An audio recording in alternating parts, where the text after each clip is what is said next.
우리가 김수영 시인의 폭포라는 작품을 보려고 하는데요. 사실 김수영 시인의 시는 우리 친구들이 굉장히 많이 배우는 그런 작품들이죠. 예를 들면 뭐 김수영의 눈 혹은 풀 이런 것들. 그리고 이제 고등학교에 올라와서 가장 많이 배우는 작품은 어느 날 고궁을 나오면서 라는 작품도 있고요. 뭐 수능에 출제되었던 구름의 파수병도 있다 보니까 사실 김수영이라는 시인 자체가 낯설지는 않을 것 같아요. 김수영 시인은 이제 민주화 운동 시대에 주된 활동을 했던 시인이고요. 보통 우리가 그 당시에 현시를 참여한다라고 해서 참여시이거든요. 그래서 김수영 시는 이제 보통의 참여시인 그리고 참여시라고 많이 이야기를 합니다. 이때 참여라는 거는 현실 참여적인 성격이 있다라는 말이에요. 자, 그럼 폭포라는 소재를 가지고 어떤 이야기를 하고 있을지 우리가 한번 자세히 들여다봅시다. 자, 당연히 이 시의 글감은 폭포겠죠. 그럼 폭포를 통해 무슨 얘기하는지, 어떤 표현 기법을 썼는지 등을 우리가 한번 봐야겠죠. 폭포는 고든 절벽을 무서운 기색도 없이 떨어진다 라고 나오는데 여러분, 자, 이 떨어진다는 말이 굉장히 많이 나온다라는 거 우리 친구들도 읽어봤을 때 바로 알 수 있을 거예요. 그래서 이렇게 시 전반에 걸쳐서 떨어진다라는 말을 반복을 하고 있다라는 거 한번 우리가 주의 깊게 봅시다. 특정 시어의 반복은요, 당연히 운율적 효과 그리고 강조의 효과가 있겠죠. 자, 이때 이 떨어진다라는 말은요, 어떤 폭포의 고유한 이미지와도 잘 어울리죠. 폭포의 어떤 고유성, 폭포의 어떤 본성 이런 것들과 굉장히 잘 어울리는 말이고, 그리고 이 떨어진다라는 게 이게 위에서 아래로 막 힘있게 떨어지는 느낌이잖아요. 그래서 역동적인 이미지가 존재한다 라는 것들도 체크하면 좋을 것 같아요. 폭포는 고든 절벽을 무서운 기색도 없이, 그러니까 여러분 한마디로 이렇게 뭐 쫄지도 않고 이런 말인 거잖아요, 그렇죠? 그래서 폭포가 어떤 좀 강인한 느낌이 있다라는 게 우리가 여기서 좀 느껴지는 속성인 거죠. 규정할 수 없는 물결이 무엇을 향하여 떨어진다는 의미도 없이 계절과 주야를 가리지 않고 고매한 정신처럼 쉴 사이 없이 떨어진다. 자, 여러분 폭포를 또 뭐라고 비유하나 봤더니 규정할 수 없는 물결이라 돼 있죠. 여러분 규정할 수 없다라는 건 우리가 틀이 없다라는 거죠. 뭔가 자유로움의 속성이 있다는 거네요. 무엇을 향하여 떨어진다는 의미도 없이, 한마디로 어떤 목적을 따로 가지지 않고 계절과 주야를 가리지 않고, 여러분 계절과 밤과 낮을 가리지 않는다라는 거죠. 그래서 이 계절과 주야를 가리지 않는다라는 말은 변함없이 어떤 좀 꾸준한 일관적이고 지속적인 거죠. 고매한 정신처럼 쉴 사이 없이, 그쵸? 쉴 새 없이라는 말이죠. 이런 것들이 약간 변함없는 모습인 거죠. 근데 여러분 여기서 분명 폭포에 대해서 고매한 정신처럼이라고 긍정의 수식어가 붙었어요. 그쵸? 고매한 정신은 뭔가 약간 좀 깨끗한 어떤 그런 높은 경지의 정신인 거잖아요. 금잔화도 인가도 보이지 않는 밤이 되면 폭포는 고든 소리를 내며 떨어진다. 즉 여러분 금잔화라는 건요, 그 이제 꽃이잖아요. 이게 이제 그 영어로는 카렌듈라라는 그런 꽃이거든요. 근데 이제 좀 노란색의 꽃인데 이게 되게 뭐 사람들 어떤 피부에도 좀 쓸 수 있고 또 뭐 차로도 마실 수 있고 치료제로도 쓸 수 있고 이런 꽃이거든요. 금잔화도 인간 이제 사람이 사는 어떤 곳을 말하는 거죠. 보이지 않는 밤이 되면 폭포는 고든 소리를 내며 떨어진다. 자, 여러분 고든 소리라는 건요, 곧다라는 게 약간 이제 우리가 보통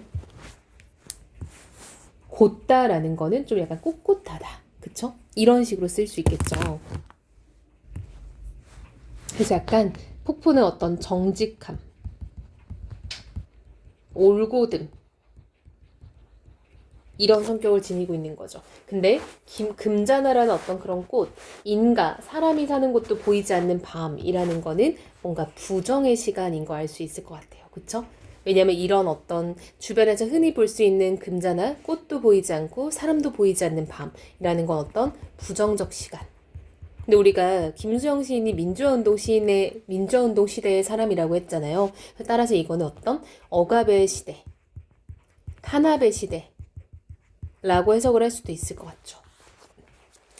고든 소리는 고든 소리이다. 고든 소리는 고든 소리를 부른다. 자, 여러분, 이 부분이 좀 가장 중요할 것 같은데요. 고든 소리는 고든 소리이다. 그쵸?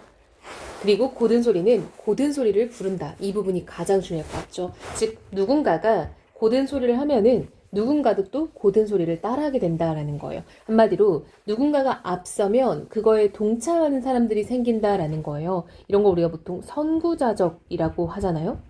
뭔가 앞서 나가는 사람이 있고 그 사람을 따라서 이제 그 후임들이 막 따라가는 그런 느낌을 표현하는 거죠. 번개와 같이 떨어지는 물방울은 취할 순간조차 마음에 두지 않고 나타와 안정을 뒤집어 놓은 듯이 높이도 폭도 없이 떨어진다. 즉 여러분, 번개와 같이, 직유법이죠. 번개처럼 매우 빠르게, 이런 말일 것 같아요. 빠르게 떨어지는 물방울, 폭포의 물방울은 취할 순간조차 마음에 두지 않고, 한마디로 뭔가 어떤 우리가 조금이라도 쉴 수 있는 여유, 이렇게 보면 좋을 것 같아요. 그렇죠? 쉴 틈, 어떤 여유를 주지 않고 나타와 안정을 뒤집어 놓은 듯이, 여러분, 원래 우리가 나타나 안정 같은 거는요, 안정은 일단 우리가 안정감, 좋은 말이죠. 나타라는 건 여러분 여기서 나태하다라는 말 많이 들어봤죠. 그래서 게으름을 말하는 거거든요. 게으름과 안정을 뒤집어 놓은 듯이, 한마디로 이거를 뒤집는 존재니까 얘도 지금 이 시에서는 부정적으로 쓰이고 있다라는 걸 알 수 있겠죠. 한마디로 어떤 이런 게으름, 안정감, 이런 것도 현실에 안주하기 때문에 생길 수 있다라고 보는 거예요.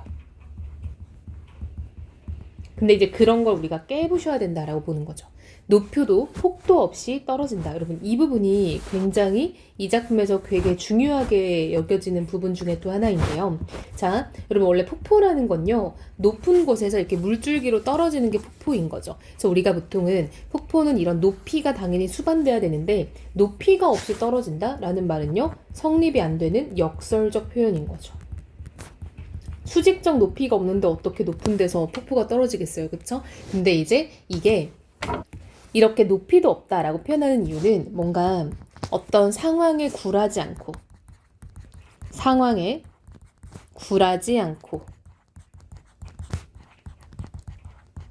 어떤 역동적인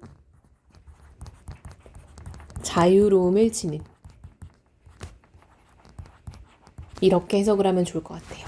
자, 그럼 여러분, 이 폭포라는 시 역시 김수영 시인이 민주화 운동 시대에 현실 참여적 성격을 지니고 쓴 거니까 우리가 시대적인 배경을 함께 이제 해석을 해내야겠죠. 따라서 이 폭포라는 소재에서 가장 중요한 게 바로 아까 쌤이 말한 것처럼 고든 소리는 고든 소리를 부른다. 즉 한마디로 어떤 사람이 좀 앞서 나가면서 고든 일을 하면 누군가 또 그거를 뒤따를 거다라는 어떤 인식이 들어있다라고 했었죠. 이 폭포는 당대의 어떤 부조리한 현실에 타협하지 않는 어떤 맞서는 강직한 자세, 의지적인 자세를 노래하는 작품이다라고 할 수 있을 것 같습니다. 따라서 시인은 약간 본인이 지향하는 어떤 정신이 있는 거죠. 근데 그러한 지향하는 정신을 자연물에 투영해서 표현하고 있다라는 거 알 수 있겠죠. 즉, 지향하는 정신적 가치, 폭포라는 자연물에 투영하여 표현한다라는 거 해석하면 좋을 것 같고요. 동일한 시와 반복이 많아서 운율도 형성되고 강조도 된다라는 거 알 수 있겠죠. 그래서 이 작품은 아까 쌤이 말한 것처럼 참여적인 시고요. 그리고 주지적인 시. 왜냐면 이 주지적이라고 쌤이 말하는 이유가 이 부분 때문에 그래요. 이 정신적 가치, 약간 좀 정신적인 거, 지성적인 거, 이성적인 거, 이런 것들을 강조하기 때문에 주지적이다라고 보는 거거든요. 그리고 이 주지적이라는 거는요, 지성, 이성, 합리성을 중시하는 사조를 우리가 주지주의라고 합니다. 자, 그리고 이 작품은 또 여러모로 관념적인 성격도 있겠다라는 거. 왜냐면 정신적인 가치를 좀 계속 얘기를 하고 있으니까요. 그래서 이 폭포라는 자연물은 사실 자연물 그 자체로 사용되기보다는 이 작품에서는 어떤 정신의 자세를 좀 강조하는 말로 쓰였다라는 거를 알 수 있을 것 같습니다.